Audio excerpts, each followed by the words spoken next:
بسم الله الرحمن الرحيم ولا تجعل يدك مغلولة إلى عنقك ولا تبسطها كل البسط فتقعد ملوما محسورا إن ربك يبسط الرزق لمن يشاء ويقدر إنه كان بعباده خبيرا بصيرا۔ اور اپنا ہاتھ اے نبی گردن سے بندھا ہوا نہ رکھیے اور نہ اسے بالکل ہی کھول دیا کریں کہ پھر ملامت کیے ہوئے اور پچھتاتے ہوئے بیٹھ جائیں۔ یقیناً آپ کے رب جس کے لیے چاہیں روزی کشادہ کر دیتے ہیں اور تنگ بھی، یقیناً وہ اپنے بندوں سے باخبر اور انہیں خوب دیکھنے والے ہیں۔ سامعین، اب ان آیتوں کی تفصیل سماعت کیجیے۔ خرچ کرنے میں درمیانی رائے اختیار کی جائے۔ حکم ہو رہا ہے کہ اپنی زندگی میں اپنی میانہ روش رکھو، نہ بخیل بنو نہ مصرف، ہاتھ گردن سے نہ باندھ لو یعنی بخیل نہ بنو کہ کسی کو کچھ نہ دو۔ یہودیوں نے بھی اسی محاورے کو استعمال کیا ہے اور کہا ہے کہ معاذ اللہ، اللہ کی پناہ، اللہ تعالیٰ کے ہاتھ بندھے ہوئے ہیں، ان پر اللہ تعالیٰ کی لعنتیں نازل ہوں کہ یہ اللہ تعالیٰ کو بخیلی کی طرف منسوخ کرتے تھے، جس سے اللہ کریم و وہاب، پاک اور بہت دور ہے۔ پس کنجوشی سے منع کر کے پھر اللہ تعالیٰ اسراف سے روکتے ہیں کہ اتنا کھلا ہوا کہ اپنی طاقت سے زیادہ دے ڈالو۔ پھر ان دونوں حکموں کا سبب بیان فرماتے ہیں کہ بخیلی سے تو ملامتی بن جاؤ گے، ہر ایک کی انگلی اٹھے گی کہ یہ بڑا بخیل ہے، ہر ایک دور ہو جائے گا کہ یہ محض بے فیض آدمی ہے۔ جیسے زہیر نے اپنے معلقہ میں کہا ہے، وَمَنْ كَانَ ذَا مَالٍ وَيَبْخَلُ بِمَالِهِ عَلَى قَوْمِهِ يُسْتَغْنَ عَنْهُ وَيُذَمَّمُ، یعنی جو مالدار ہو کر بخیلی کرے، لوگ اس سے بے نیاز ہو کر اس کی برائی کرتے ہیں۔ بس بخیلی کی وجہ سے انسان برا بن جاتا ہے اور لوگوں کی نظروں سے گر جاتا ہے، ہر ایک اسے ملامت کرنے لگتا ہے، اور جو حد سے زیادہ خرچ کر گزرتا ہے وہ تھک کر بیٹھ جاتا ہے، اس کے ہاتھ میں نہیں رہتا، ضعیف اور عاجز ہو جاتا ہے۔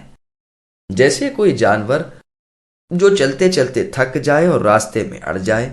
حسیرون سورہ تبارکہ میں آیا ہے، بس یہ بطور لف و نشر کے ہے۔ صحیحین کی حدیث میں ہے، رسول اللہ فرماتے ہیں، بخیل اور سخی کی مثال ان دو شخصوں جیسی ہے جن پر دو لوہے کے جبے ہوں سینے سے گلے تک۔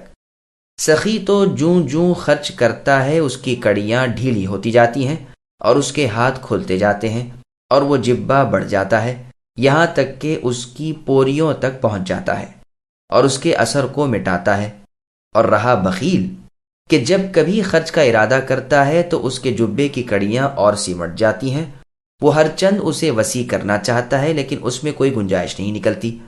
بخاری اور مسلم میں ہے کہ رسول اللہ نے اسماء بنت ابی بکر رضی اللہ عنہا سے فرمایا، ادھر ادھر اللہ تعالیٰ کی ہر راہ میں خرچ کرتی رہو، جمع نہ رکھا کرو ورنہ اللہ تعالیٰ بھی روک لیں گے، بند باندھ کر روک نہ لیا کرو ورنہ پھر اللہ تعالیٰ بھی سر بند کر لیں گے، یعنی تمہیں بھی شمار کر کر کے دیں گے۔ ایک اور روایت میں یوں ہے کہ اے اسماء، شمار کر کے نہ رکھا کرو ورنہ اللہ تعالیٰ بھی گنتی کر کے روک لیں گے۔ صحیح مسلم میں ہے کہ رسول اللہ صلی اللہ علیہ وسلم نے ابو ہریرہ رضی اللہ عنہ سے فرمایا کہ آپ اللہ کی راہ میں خرچ کیا کریں، اللہ تعالیٰ آپ کو اور دیں گے۔ بخاری اور مسلم میں ہے، رسول اللہ صلی اللہ علیہ وسلم نے فرمایا کہ ہر صبح دو فرشتے آسمان سے اترتے ہیں، ایک دعا کرتا ہے کہ اے اللہ، سخی کو بھلا بدلہ دیجیے، اور دوسرا دعا کرتا ہے کہ بخیل کا مال تلف کر دیجیے، یعنی اس کو مٹا کر زائل کر دیجیے۔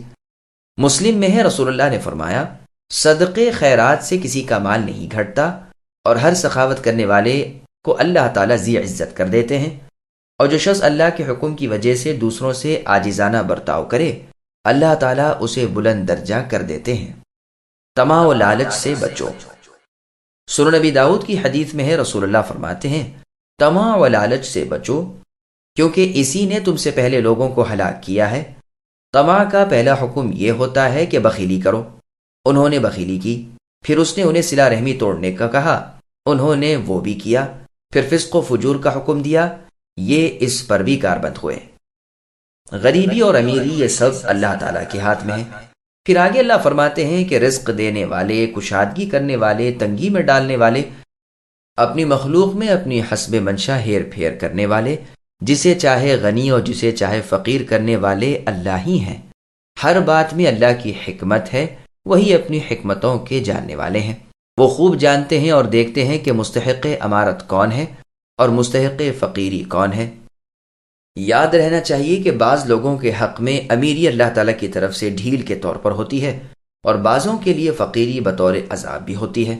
اللہ تعالیٰ ہمیں ان دونوں سے بچائے، یعنی امیری کے فتنے سے بھی اور فقیری کے بھی۔